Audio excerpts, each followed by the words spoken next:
As part of our ongoing role in support of our judicial network in Central and Eastern Europe, the Seeley Institute presents Judiciaries in Peril. This series shines a spotlight on pressing issues facing the judiciary in key countries of the region and explores the challenges faced that undermine and imperil that nation's judiciary and the rule of law.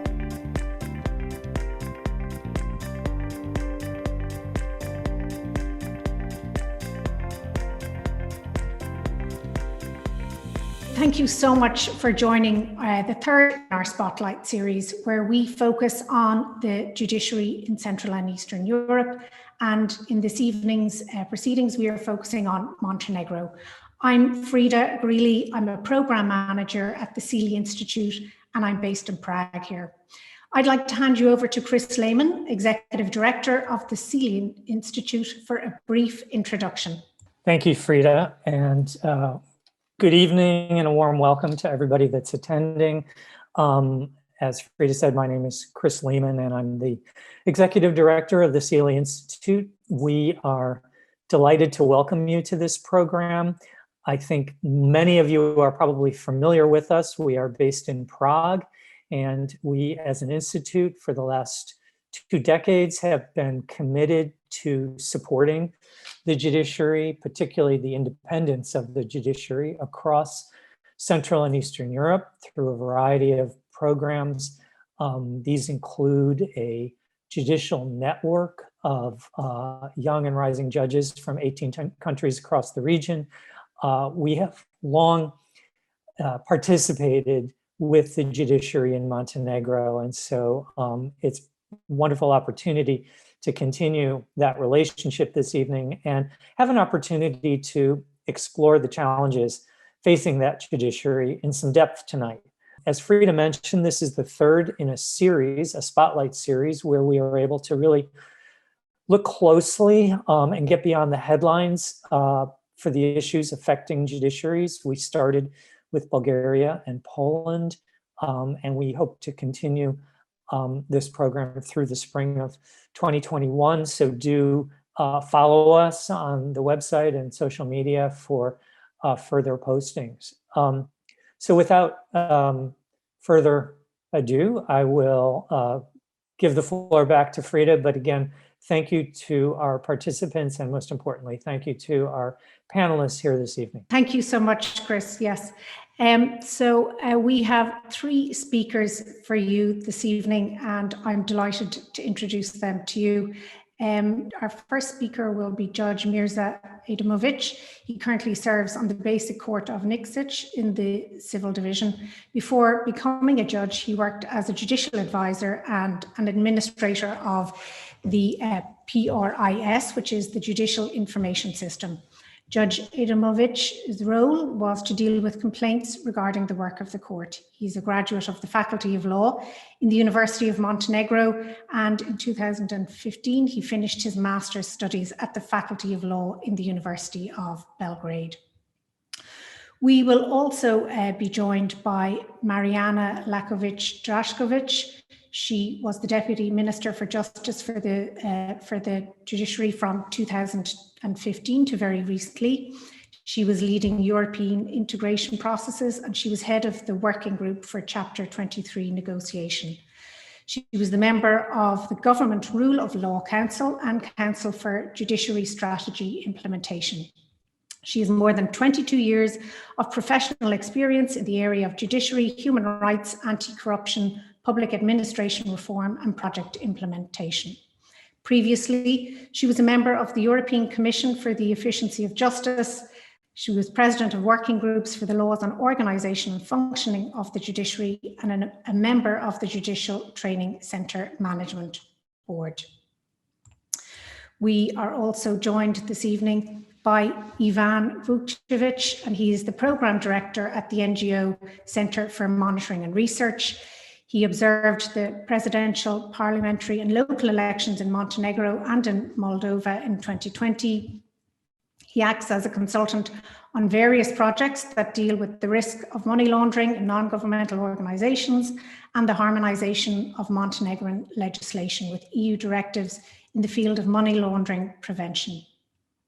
He graduated in 2017 from the Faculty of Law, University of Montenegro. He is currently a doctoral student at the Faculty of Law in the University of Belgrade, and he has published widely on judicial reform, electoral reform, and the fight against corruption and the right to privacy. So while we are waiting on our panelists, Yvonne and Mariana, to connect to their Zoom cameras, we will ask Judge Adamowicz to address us. And I understand that the judge will begin his presentation in English and then he will switch to Montenegrin. So again, just to remind you all, if you're listening in English, stay on the English channel. And if you're listening in Montenegrin, stay on that channel. And also don't forget, if you've any questions at all, you can put them in the questions and answers or in the chat function. So I'll hand the floor over to you, Judge. Many thanks. Thank you. Good evening to everyone. I would like to thank the Seeley Institute for this webinar. This is a great opportunity to discuss about this topic. I would also like to greet Ms. Marijana Lakovic-Drašković and Mr. Ivan Vogtevich and express my gladness to be a part of this webinar. I would also like to greet all the participants and to thank you all for your time and attention. Special greetings and gratitude to Ms. Frida Grilli for her kindness. Now I'll speak in English because of my dear colleagues from Montenegro. Although the topic and the peril of the judiciary is very important for us, I'd like to pinpoint some of the issues, some of the progress that we have made when it comes to judiciary. And when it comes to positive progress, I'd like to say that we have refreshed the employees and we have refreshed the human resources. We also have the Judiciary Training Center that is really helping us in training both the courts, both the judiciary and the prosecution service. As of 2015, the Judiciary Training Center is reaffirmed the networking and also the human resources management development. So I must say that they are our window when it comes to obtaining and achieving great results. And we have continued with this trend also during the COVID-19. And I must say that in 2020, the efficiency of courts was 101% against last year, regardless of the fact that we had a huge COVID infections here in Montenegro. We must say that we are very proud of our results, having in mind that many hearings were postponed due to the fact that parties in the procedure, lawyers and judges were COVID positive, so they were placed in self-isolation. With regard to the NGO, Supreme Court of Montenegro has entered numerous MOUs with the NGOs. Now, judiciary is becoming more transparent. We also amending some of the laws. So the law on protection from family violence has been given a right to NGO person from NGO to be the part of judiciary hearings or the hearings in the court in order to observe whether all the rules have been upheld. Montenegro judges are subject to the strict recruitment procedures, and we have made a huge step forward when it comes to the early 19th of last century, and now we have a Judiciary Council that is appointing and electing the judges. And this is what we must have in mind. So just to say, when it comes to the basic court judge, I'll tell you something more about the requirements. The candidate must have the bar exam, 2 years of work experience in courts or in prosecution service, and also some of the other requirements, and then he or she may apply to become a judge. And after the selection procedure and testing, two-tier testing, one is the written test and the other is the verbal test. and then he or she is subject to the training that lasts 18 months. And if he or she has been awarded with the satisfactory appraisal, then it is taking the exam before the Judiciary Council. So it is a quite exhausting procedure, education and training through which a candidate is going through, so he or she must fulfill all the criteria or go through several filters, which is a guarantor for the necessary professional experience and service when it comes to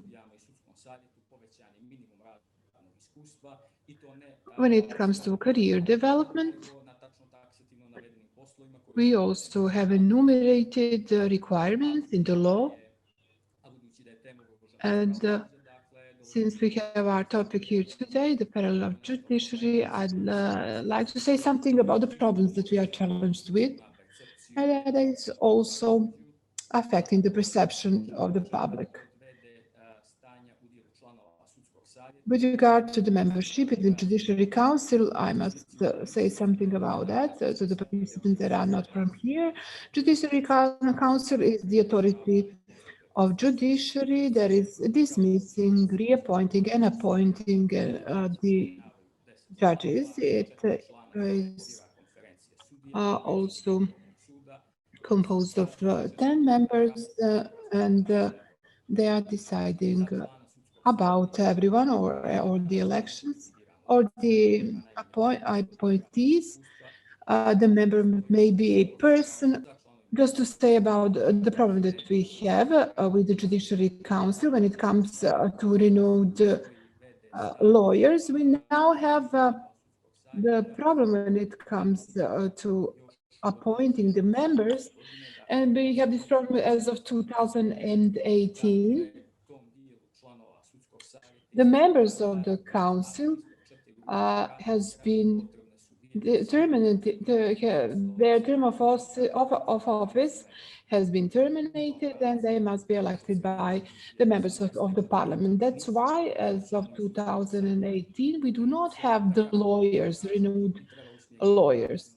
So we must focus our attention to the distinguished lawyers, and this is the problem of position and opposition, and the sharing their burden when it comes to this issue. It's impossible not to have 4 distinguished lawyers that will be able to act in good faith. And as we agree, it is an imperative to find and to appoint these 4 persons.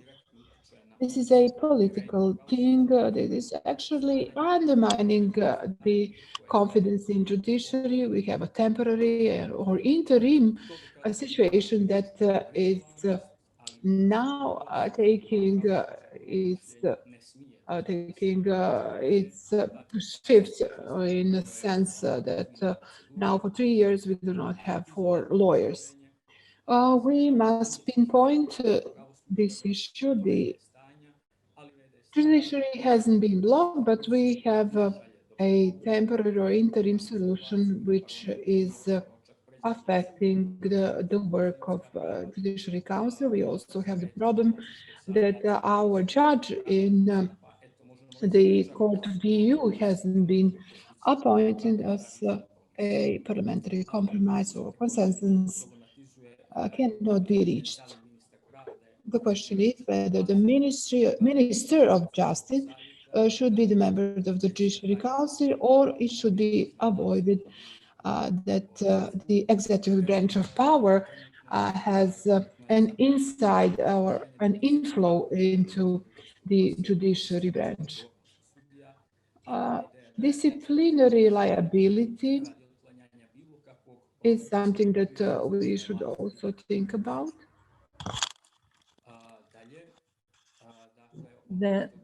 What else I can notice as an issue, although I haven't done research for the purpose of this webinar, meaning that I don't know exactly which percentage of judges agree with me, but I think that majority of judges agree with me, and that is that the appraisal procedure needs to be changed. Actually, the law in that regard needs to be changed. So the appraisal of judges, where the criteria that need to be very important, such as quality, quantity, control requests, complaints, are just immersed in a sea of criteria, such as academic title in the period for which the judge is appraised, professional activities, membership in expert groups, then presentation before the Center for Training. So not many judges have an opportunity to become a member of the working group for the development of laws. Judges can be presented on a Harvard, but if they are not presenter in the Center for Training, then this will not be taken into account. So the question is why this criteria should be equal to criteria such as quality and quantity of the work of judges. So I think that all judges will agree that there need to be changes in this area. Also, in my opinion, another issue is the concept of the national announcement for judges, where the candidate for a judge from the very beginning of the announcement, and in the case of election, and then the appointment and the end of training, after at least 18 months spent in training, they don't know which courts will be offered to him, for which court he has applied, the position, of course, and what are the needs of these courts. So the candidate is not certain about that, and many candidates opt for other jobs. They leave the judiciary, and then we have the outflow of quality judges. Also, another issue, in my opinion, is that in the procedure of getting the justice in order reform, we have neglected a very important component of and that is the satisfaction of the bearers of judiciary functions. So the judiciary should be a quality and authoritative mechanism, and here we have neglected those who present a basis of this. Also, salaries of judges of basic courts is at the same level as it was in 2007. There are no ways to provide incentives to judges who are working above the average and whose norm is about the average. Judges have two average net salaries in Montenegro, but also from 2000, actually for the past 14 years, salaries have remained the same for the judges of the basic courts.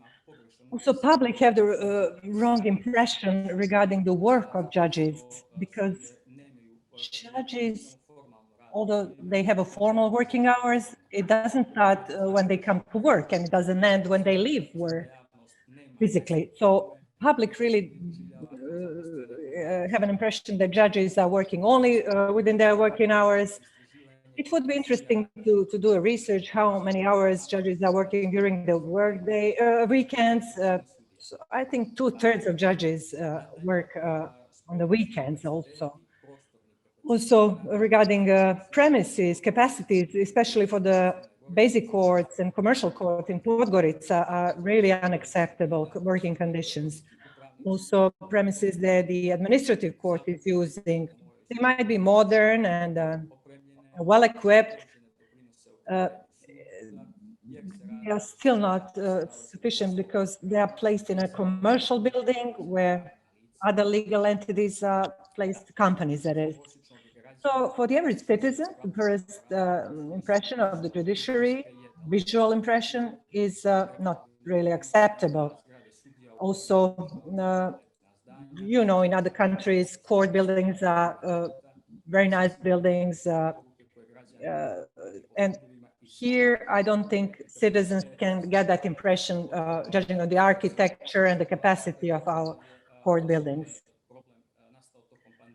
especially we had a problem during the corona pandemic. Judges were forced to give hearings in the amphitheaters of faculties, which also didn't contribute to the authority of the court. And I will end my presentation with the point of view of media. Regarding media, their contribution to the perception of the public was positive in a sense that they were emancipating the public, but we still need to educate journalists because we know that journalists from the biggest 3 or 4 media in Montenegro are not lawyers by profession. These are people that have graduated from political science faculty. I know an anecdote that happened 10 years ago. There was a case where a very insulting article was written on a judge. It was published in a very famous newspaper, and it was done by journalists who had only a secondary education. So, of course, the situation has improved in this regard, but also we get the impression that additional professionalization is needed. I will thank you for your attention, and I will give floor to other panelists. Thank you. Thank you so much for that very informative overview, Judge Adamowicz, and particularly interesting is the comments you make about the media and also the public perception of the judiciary, and perhaps they're pointers that we can come back to in the discussion following the other panelists. So now I'm delighted that Mariana Lakovic-Draskovic has joined us. It's lovely to see you here this evening, and I will give the floor over to you. Thank you. It is my pleasure to give this presentation. And I'd like to thank a lot for our current communication. We faced some technical problems, but we overcame these problems. And that's why I came to Tsemi, because that, but it doesn't matter. It's important that we finally are here, together here. I'll start off with an overview similar to Judge Adamowicz's presentation, to tell something more what we did in a short period of time and also the challenges that we are facing on a daily basis in the next and also in the next period. And independent and efficient judiciary is a condition sine qua non of the overall European process of any state as well as Montenegro when it comes to the judiciary reform process. The most important activity in the previous period referred to strengthening the independence and efficiency of judiciary, which is an imperative and the ultimate objective of democratic functioning of institutions, both at the national, international, and European level. And it's also a guarantor when it comes to its independence of citizens. I'll try to tie it with the European process. And Mr. Adamowicz also touched upon this when it comes to the development of legislative framework. So the set of organizational rules, we have rounded up the judiciary area when it comes to the functioning of judiciary or the normative application that was initiated based on amendment to the Constitution. We have new things. This is the unified appointment, election, appraisal of both judiciaries and state prosecution service, and also the strengthening of disciplinary liabilities. The new things, the new changes were actually triggered by the huge process, and that was also followed by the screening process, and we have received some of the recommendations when it comes to the appointment of judges and prosecutors, and this is something that we really try to round up and also to adopt legislative changes. We started off then with the implementation or with the enforcement that started off in 1st of January 2016, and we have established a judiciary training center as an independent authority that is engaged in the training. And it is a very important link in the overall chain. But the accent or the focus was on judiciary and prosecutorial counsel. When the implementation is concerned, the first reaction of judges and prosecutors that could be heard in direct communication is the reaction of that we heard from the judge, and this is the, so to say, resistance to the appraisal system. They were very reluctant that they are subject to the appraisal, and we were insisting upon it because we thought that it's very important, especially when it comes to the appraisal of the work of judges that are independent and they are not used to being subject to the appraisal. We can see that this was the problem of the European Commission, since not only I'm the head of the working group for Chapter 23, but I was also the negotiator for this chapter, for Chapter 23 and 24. And the European Commission was telling us, do not, you should not be appraising the work of the judges, but we were insisting on the appraisal, and the Judiciary Council has actually launched these new changes and instituted the appraisal system. And since we called the members of the judges, we actually invited them to start off with the amendment to the procedure, and then something happened. Actually, it was accepted, in my opinion, and it is that we made an error. We were supposed to be focused on subordinate legislation, or to amend subordinate legislation, and also to change the rules when it comes to the appraisal system. And then we touched upon this appraisal system and we made some changes. We didn't do huge interventions, but not the interventions that were actually focused by the judges. The president of the Judiciary Council at that time was the president of all appraisal commissions or appraisal committees, and he said that it is our fault. The appraisal rules are good, the law is okay, the primary legislation is okay, but subordinate legislation must be changed. So the second question that I'd like to open, second issue I'd like to open, is the issue of responsibility of judges, as well as state prosecutors. And I do believe that this is the overriding issue. So in addition to legislative framework, we almost do not have any results in the last 5 years.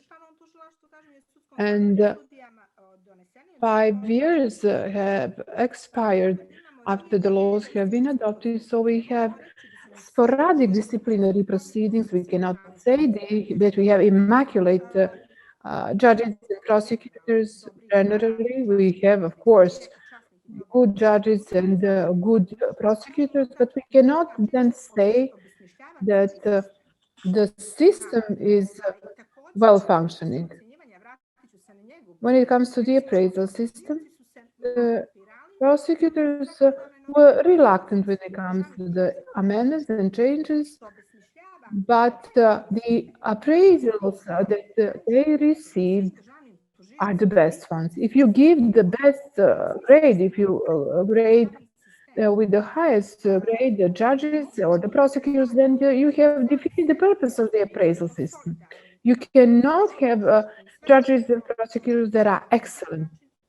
In this manner, we have defeated the purpose. Greco recommendations that are very good. And one refers to the participation of the Minister of Justice, when it comes to his role as a member of the Judiciary Council. Greco issued recommendations when it comes to not having the minister in the council. So once the constitution is being amended, this issue will also be the matter of consideration. So all the terms of office when it comes to composition of Judiciary Council will be actually resolved by the Constitution, because you need a two-thirds majority of votes when it comes to the appointment and election of Judiciary Council. I believe that the Minister of Justice will not be the member anymore in the Judiciary Council, but in my opinion, when it comes to the Minister of Justice, he's the president of every working group when it comes to development of laws, and the Ministry of Justice working on strategies. The judiciary from strategy is the most important one, and the Minister of Justice is also one that is called upon by the opposition. In opposition, he is in charge of the Chapter 23. In my opinion, when it comes to this integration process, the Minister of Justice must be in the Judiciary Council, maybe not forever, but at least in this interim period or in this transitional period. If he wants to interfere politically, he can do that regardless of the fact whether he's a member or not. So regardless of his membership or not, he is the one, in my opinion, to be there. His place is in the Judiciary Council. Out of 10 members of the Judiciary Council, we do not have a president of the Judiciary Council. The president is a Professor Vogtevich, who has been dismissed. And now we are having the 6 members of the Judiciary Council, of which 3 are renewed lawyers, which is unnatural, which is something that is really a disaster. So the council is composed of 6 members. You do not have a quorum for the decision making. You cannot appoint president of the Supreme Court because you only have 6 members of the Judiciary Council. And I think you need 7 votes for the president of the Supreme Court. If political dialogue has not been established, definitely judiciary will enter a huge crisis. This is when it comes to judiciary. When it comes to prosecution service, 11 heads of the state prosecutor offices who were in the acting situation, and we also have the acting supreme prosecutor. Now there's a talk about the change of laws and the change of the composition of the Judiciary Council. So we need to monitor the situation in the next period and try to give our best to solve this in the best possible way. But unfortunately, everything depends on the politics, whether the dialogue will be established among politicians. It all depends on that. I want to highlight not only bad things, because it might turn out that I talk about only the bad things and the issues that we have. But this is the topic, basically, challenges. Now, let me say mention some positive things regarding the efficiency of the work of the judiciary. We have achieved very important results that was acknowledged by the European Commission also as a result of numerous activities, delegation of cases, alternative resolution of disputes,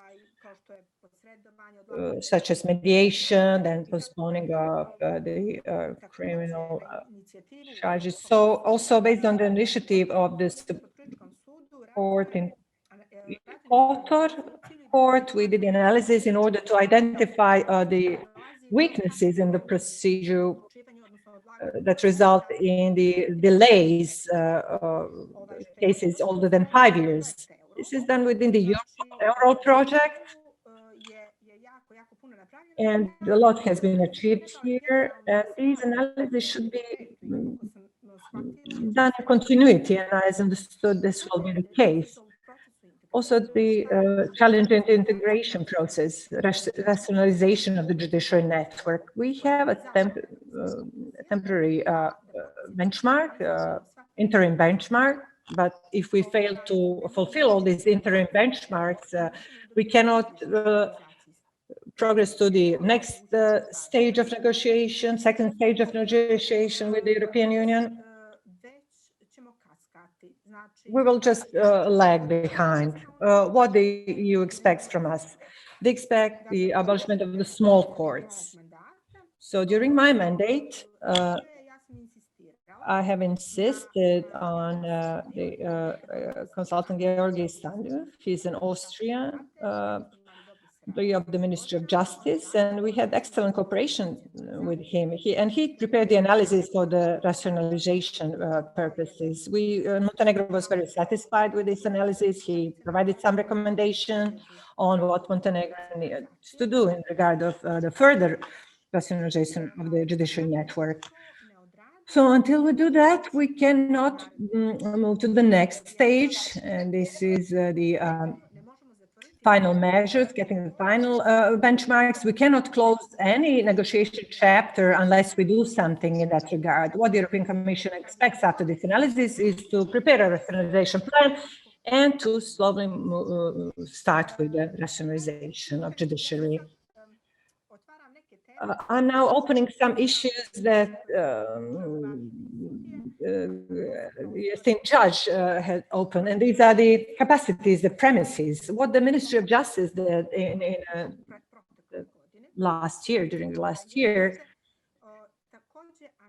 is also an analysis of all buildings, public buildings, with courts and prosecutors' offices, with recommendations, specific recommendations about which court need to be renovated or refurbished or moved to another building.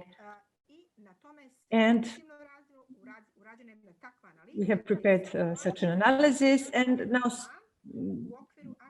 there is a plan within the action plan for the implementation of the strategy of judicial reform. And the next steps for the implementation of this analysis.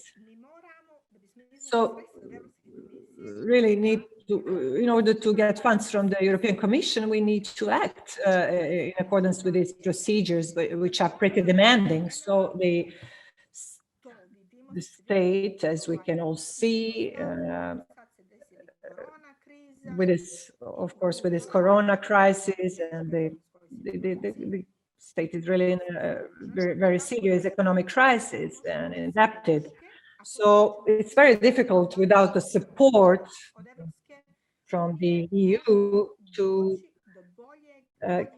have a better infrastructural solution for the judiciary.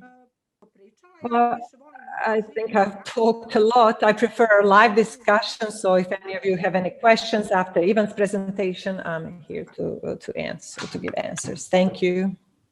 Thank you so much, Mariana, for that presentation. It was great to get an outline of the many reforms that have been done, and also you highlighted some of the issues that are ongoing. So thank you so much for that.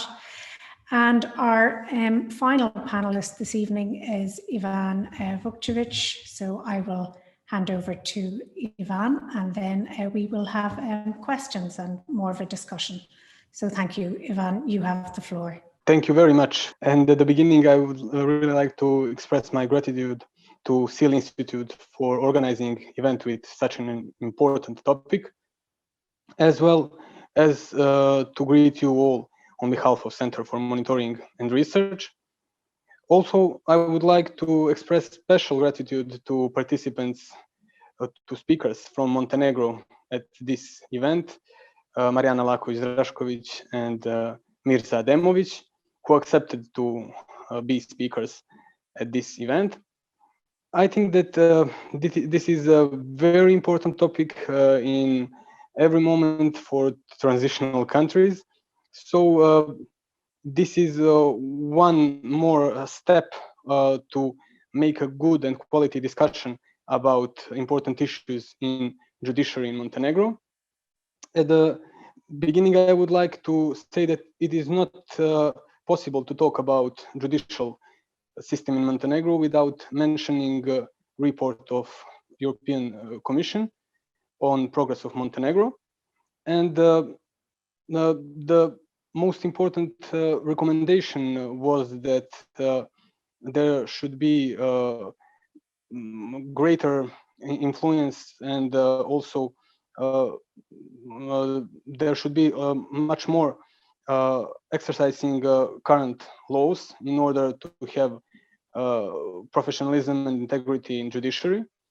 The main assessment is that Montenegro is moderately prepared, and there are some very specific recommendations which Mariana and Mirza have talked about, and that is the message to limit appointment of court presidents to a maximum of 2 terms.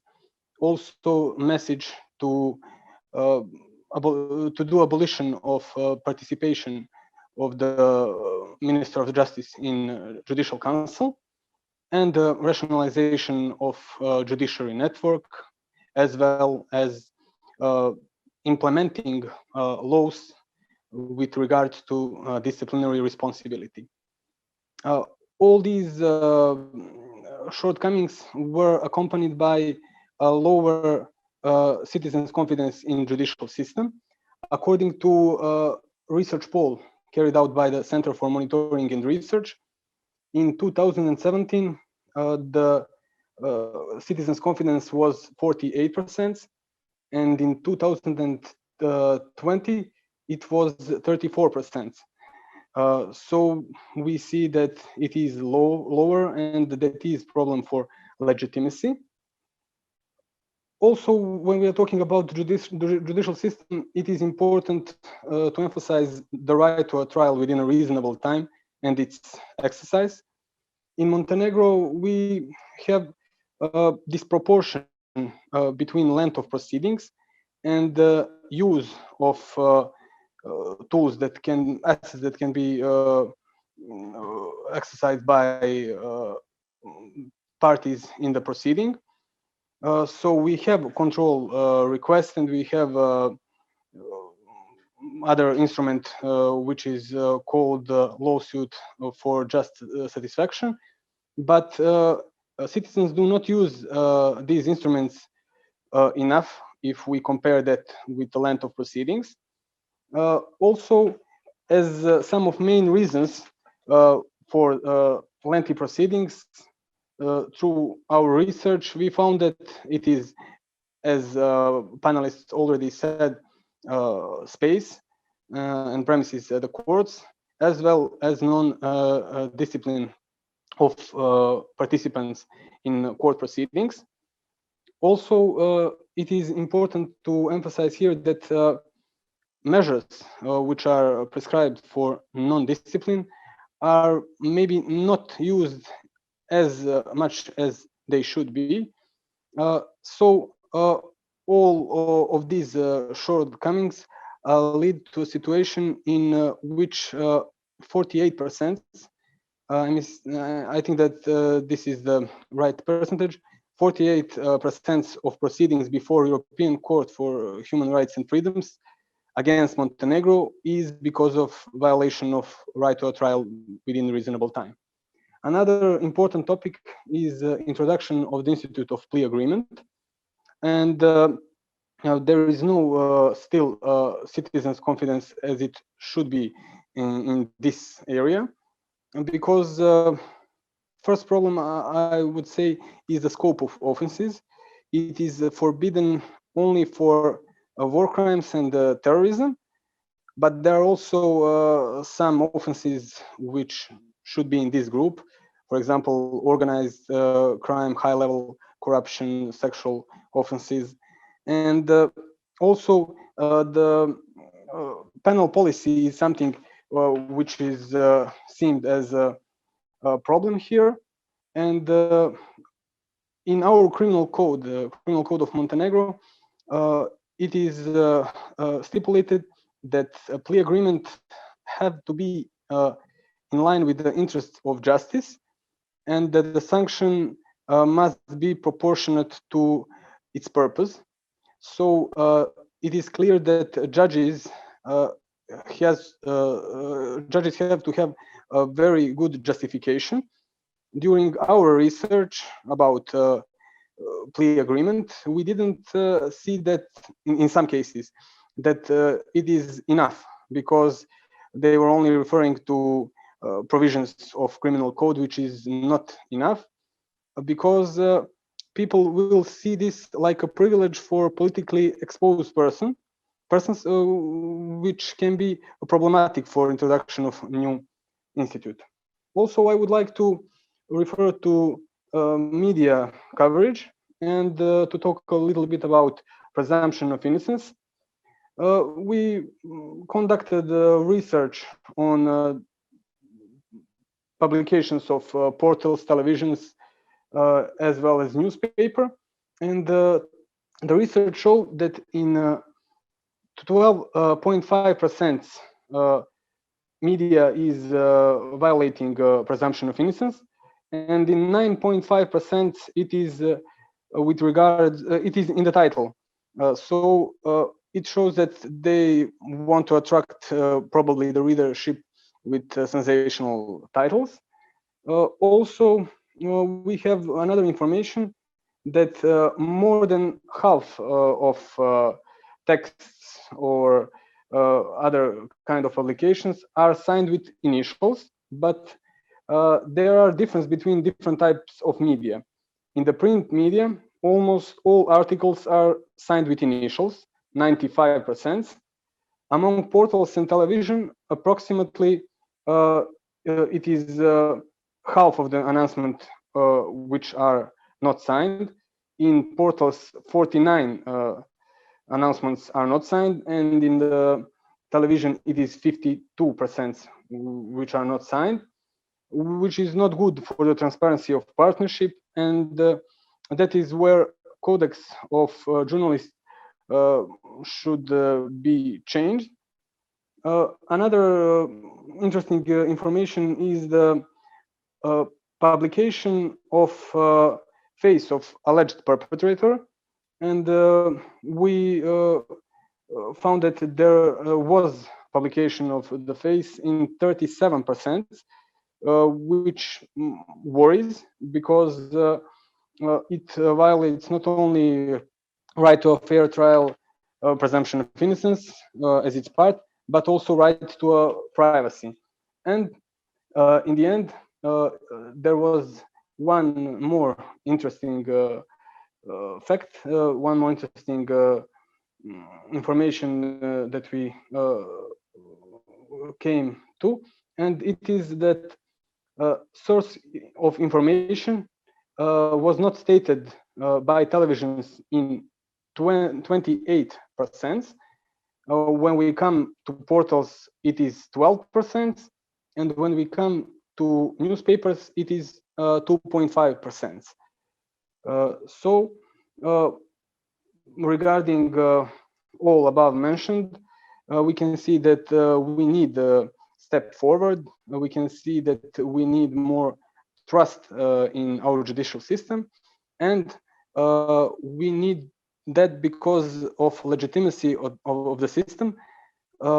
This is because things that happen in the courtroom are not related only to those who work there, but all people who participate in proceedings.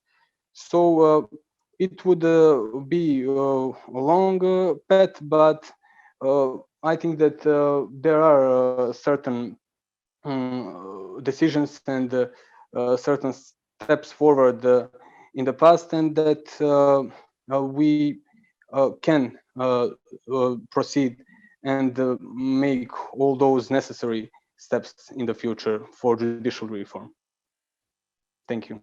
Thank you so much, Ivan, and thank you to all of our panelists. We do have a number of questions as well in various different areas. One question that I was interested in, and I think, Ivan, you touched on this, as did the other panelists, and in some of the EU reports, one item that they do highlight is the lack of transparency in relation to the judiciary. And I know that there have been moves that have been made in relation to publishing decisions on the website and trying to give more clear information to citizens. I also noticed that there were plans to develop some type of service for public relations at the Supreme Court in Montenegro. And I just wonder, perhaps Mariana, you may have an answer for this question. Have there been any developments along that line? I also just want to mention that one of our people who've come for the webinar this evening is from North Macedonia, and they have developed a judiciary council that deals with the press as well. So some interesting insights perhaps from their experience. So Mariana. Of course, in the previous period, a lot of things were done when it comes to transparency and the openness of both judiciary or the courts or the prosecutors. Prosecution service closed system or a silos. The Supreme State prosecutor did a lot. What I can say, generally for the courts and for the prosecution service, is that courts become more transparent. They're publishing a lot of things. They have their web pages. They are also publishing the schedule of hearings, activity reports, annual activity reports, all the things that are very important for informing the public. So in addition to all these things, they are publishing decision on appointing a public defense lawyer and also the fees of these lawyers. But the problem is that now the ESP judiciary system or the ICT system is now being developed. We used to have a pre-system that was outdated, that was only focused on judiciary. Now we are connecting and networking the Ministry of Justice, that is the leader of developing the IT system, judiciary, and also Prison Institute will be there, and also the prosecution service. So it will be an open system for all entities with whom the judiciary is associated with. I was trying to find a decision and I was trying to find any information and I couldn't find it. And this is not because of the lack of transparency, but because it happens that there are some problems because of the backlog of the IT system. This is a transitional period, and I must say a lot of things have been done. In February last year, the systematization act of the Supreme Court has been changed. And now we have a PR service. They have also the spokesperson who used to be a journalist. And she's also putting all these documents on their website. And every court and every state prosecution office has its own PR or spokesperson. In September, we had a great training in Hotel Splendid that was financed by the embassy and by the US Embassy, and they have gathered all the spokespersons. It was really, really great training, and we are really working on openness and transparency of judiciary. And I must say that a lot has been done with regard to this. And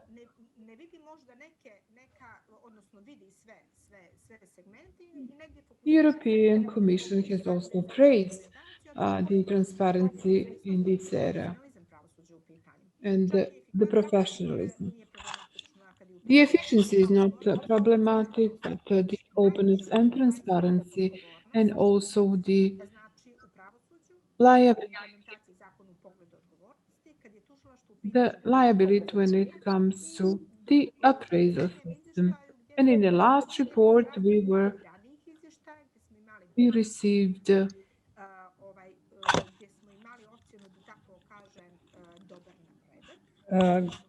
good progress, but now we have a limited progress, which is not a good thing. Would also depend where we can go backwards in the judiciary, which would be a catastrophic situation. The focus right now is on the Judicial Council in the last report. That was the focus.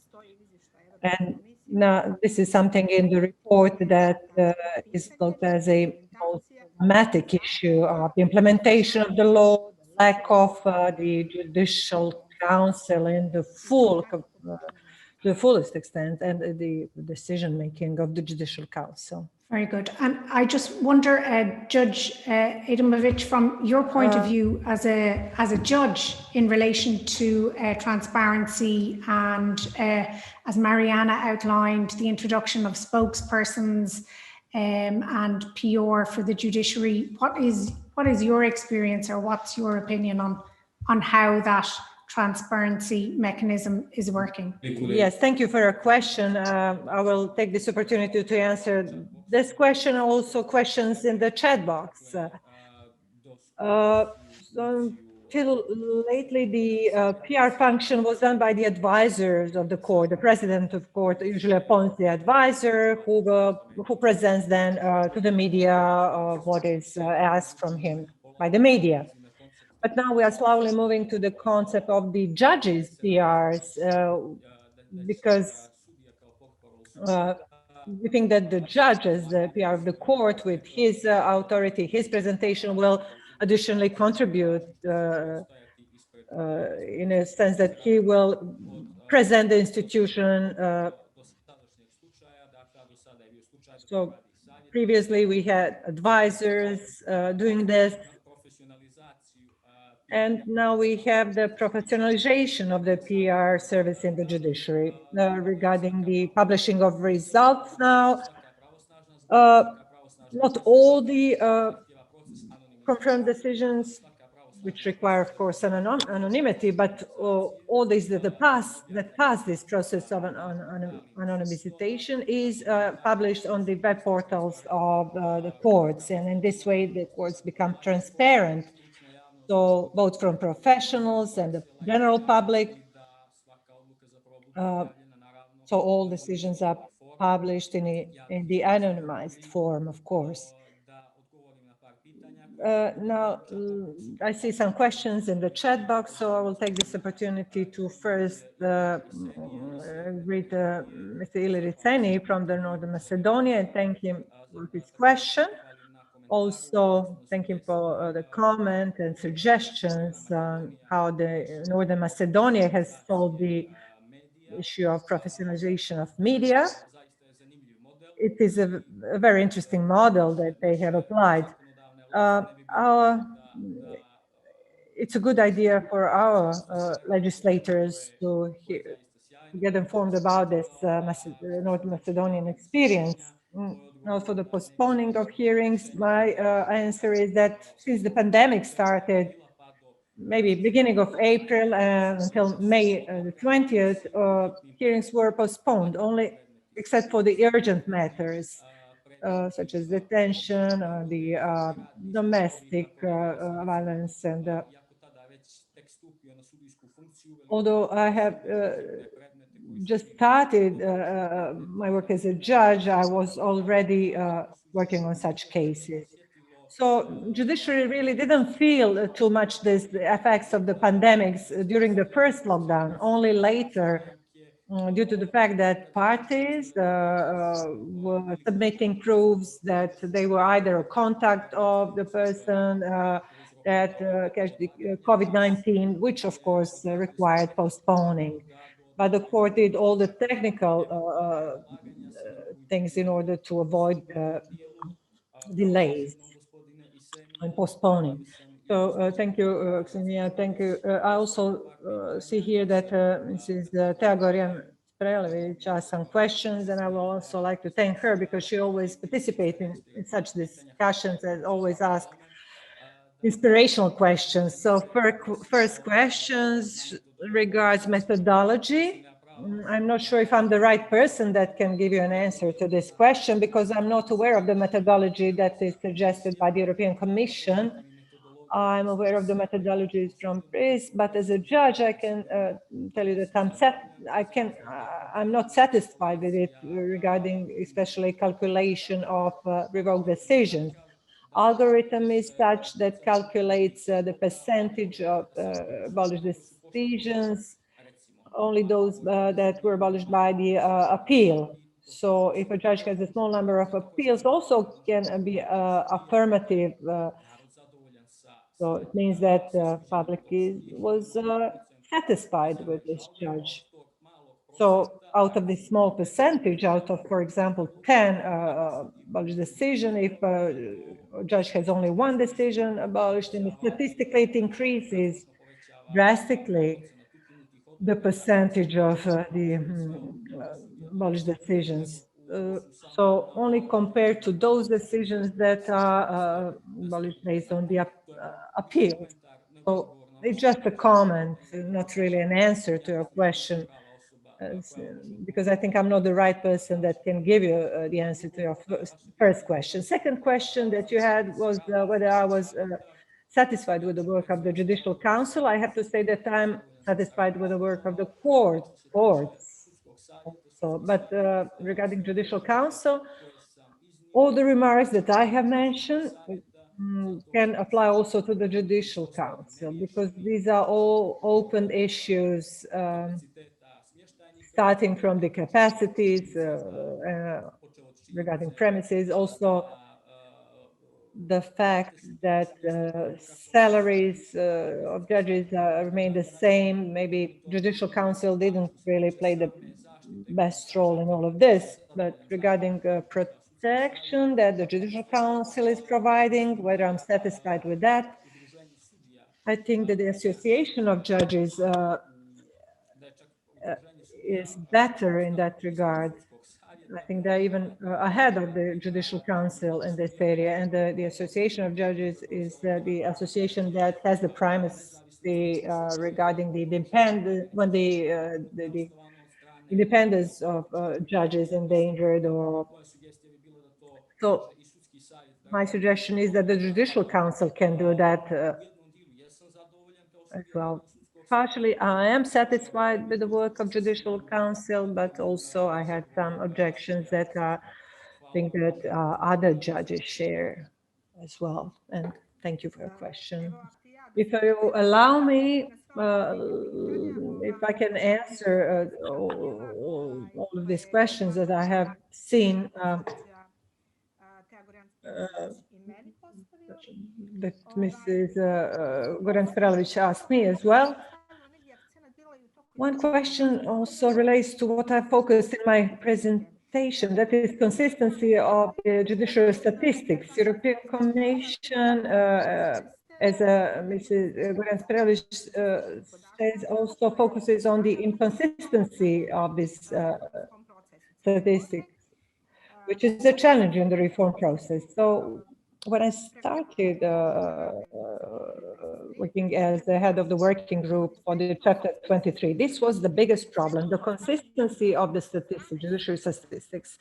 So statistics submitted by court and prosecutor's offices was the utmost problem that we are slowly overcoming. And why? Because of the complexity of the development of the new IT system. It is true that the data was inconsistent.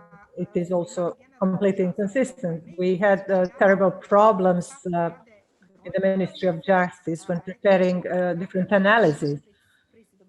So PRIS data, for example, the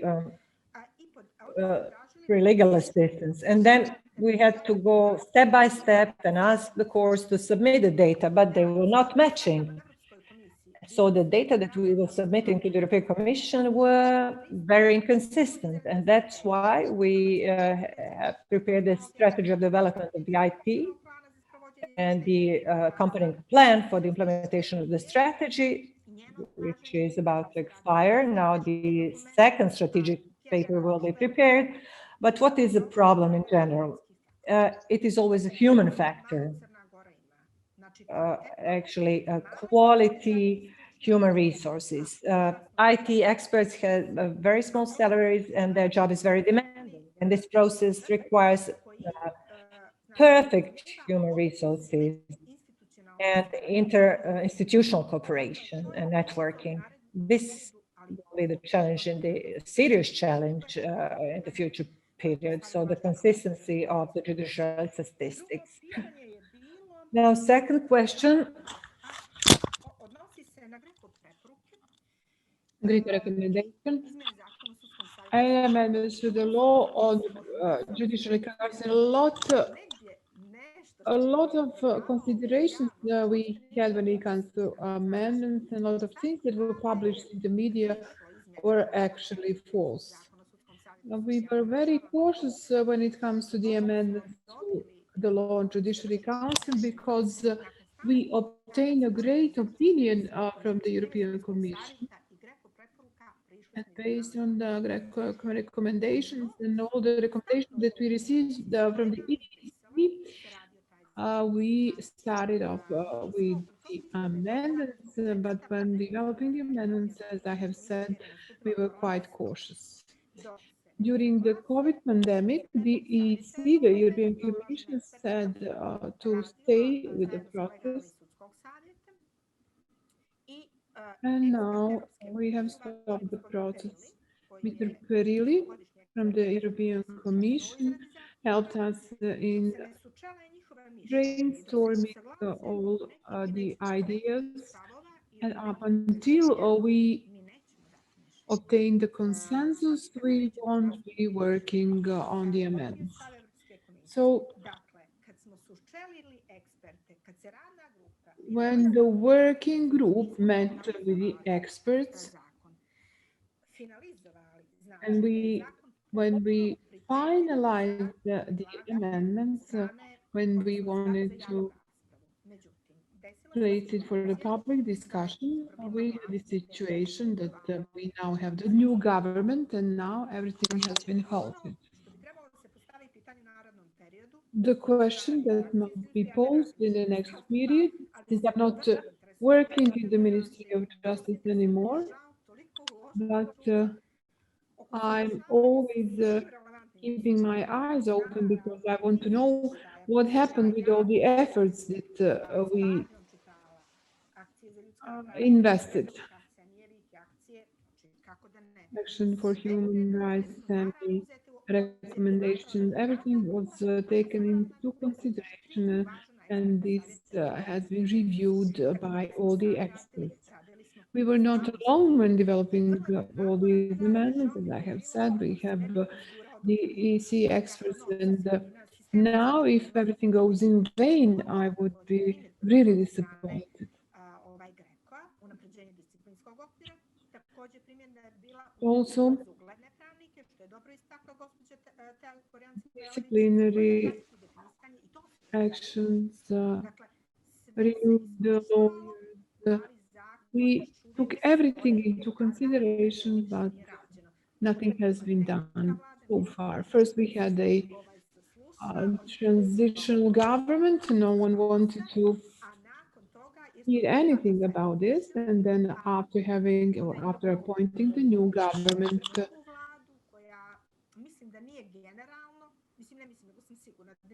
I'm sure that the new government is not interested in what we did so far. They have their own plan. Well, let's see what will be their plan for the next period. We should now work on administrative dispute law. This law has been also developed for a year, and its development now and its adoption has been halted because of the COVID-19. Also, the law on free accession to personal information. These are all the laws that are suspended. I'm always asking my former employees what is going on. So let's see what will happen next, and then the NGO sector should step up a little bit. So some questions in chat from Andrei and Ilir, and also I would like to talk a little bit about question that Thea mentioned. As I could see, Ilir asked for remote trials, and that there were no remote trials during the COVID-19 pandemic in Montenegro. And that's something what Center for Monitoring and Research would like to advocate for, and not only during the pandemic, but also in regular times, because of the necessity for this kind of trials, and especially in some simple proceedings with small number of witnesses and not so complicated evidences. Andre asked about the mandate of Judicial Council, if it's regulated by Constitution, and it is regulated by amendments to Constitution in 2013. That's the answer. And Thea also mentioned the length of proceedings. Something I forgot to mention during my first speech is that education of citizens is very important, because some of citizens refer to protector of human rights and freedoms in Montenegro when they have some complaints regarding trial within a reasonable time. So that shows that citizens are not well educated, and that maybe PR that Mirza mentioned should focus more on this part, because it is a topic that should be discussed about in Montenegro more. Thank you, Yvonne. And Marek, I was just going to ask you if there are any other questions. I think our panel are well used to multitasking, and they are doing our job for us. So, but are there any other questions you've seen for the panel? I guess we're nearing the end, right? Time-wise. Yeah. So the panelists did a very good job of self-answering and self-selecting the questions in the chat. Thank you. There are 3 questions in the Q&A, which I think one of them is a comment about the mention of on plea bargaining that was mentioned in one of the earlier presentations. So it's a comment on the work that Bosnia and Kosovo has done in that regard, and that could be serving as a source of source of inspiration, possibly. There was a question about disciplinary proceedings that happened during Judge Adamowicz's presentation that I feel was subsequently answered. There was another question about the appraisals or the evaluation system for the judges, which I think was largely also answered by the presentations later.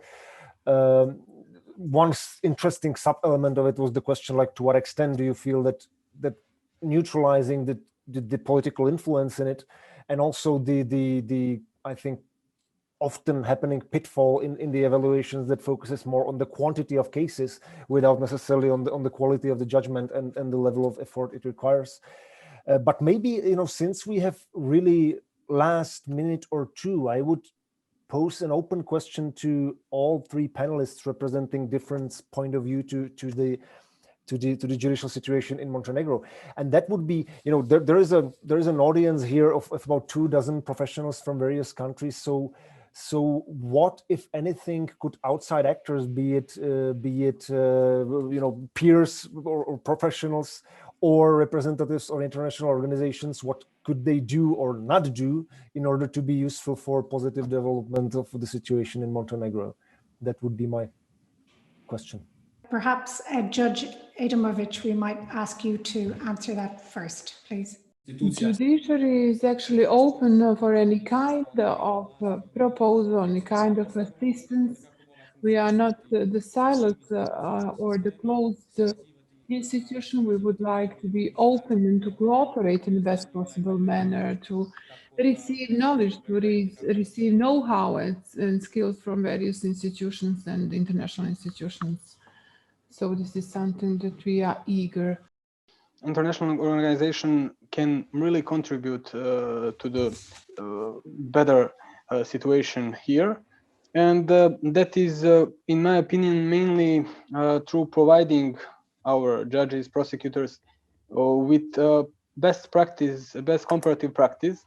Now I'm thinking about, for example, use of social media, and one a really interesting and useful guidebook from SEAL Institute that can be something, as already mentioned, which needs modern approach and which means comparative analysis and recommendations, and that can help a lot.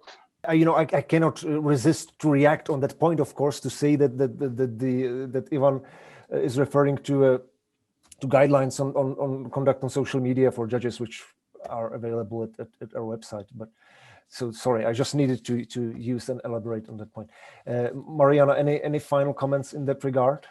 With regard to the support, generally speaking, Judiciary has support of the European Commission within Euro projects and the horizontal activity of the Council of Europe and so on. With regard to the civil society sector, even touched upon that. What would be useful or not, and law on internship and also bar examination. I think that we would benefit from providing support when it comes to the implementation of this law, because we are really having huge problems when it comes to internship and bar examination. Definitely, this law must be amended, but it must be also supported or followed by the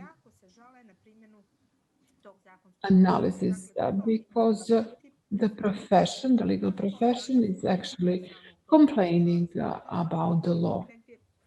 And I think this is the area of assistance. When it comes to liability or accountability, I must say that the NGOs and the Association of Judges they do not fulfill the purpose for which they were established. In my opinion, they must work on promotion. Promotion of the code of ethics. Generally code of ethics. So when it comes to the brochures, when it comes to the application of the code of ethics, and also to inform the citizens on the application of the code of ethics. and also the procedure, the recognition of the principles, and to whom the citizens should address if any of their rights have been infringed. Maybe I'm too general, but the institutions are here, and the thing that I work a lot in this area, the executive branch of power, these are the things that, in my opinion, really need huge attention. The first thing I want to do is just to thank our panelists most sincerely. Thank you, Mirza, Mariana, and Yvonne. Thank you for all your time, for your preparation for this event, and for answering our questions. And also to thank everybody else who's turned up this evening, and we look forward to seeing you all again. We have another event in this series, which is happening on the 8th of March, and that will be with the Judiciary in Romania. And if you'd like to tell anybody else about this event, the recording of the webinar will be available on our website at seeleyinstitute.org. So thanks again, stay safe and well, everyone, and we look forward to seeing you again soon. All the best. Thank you.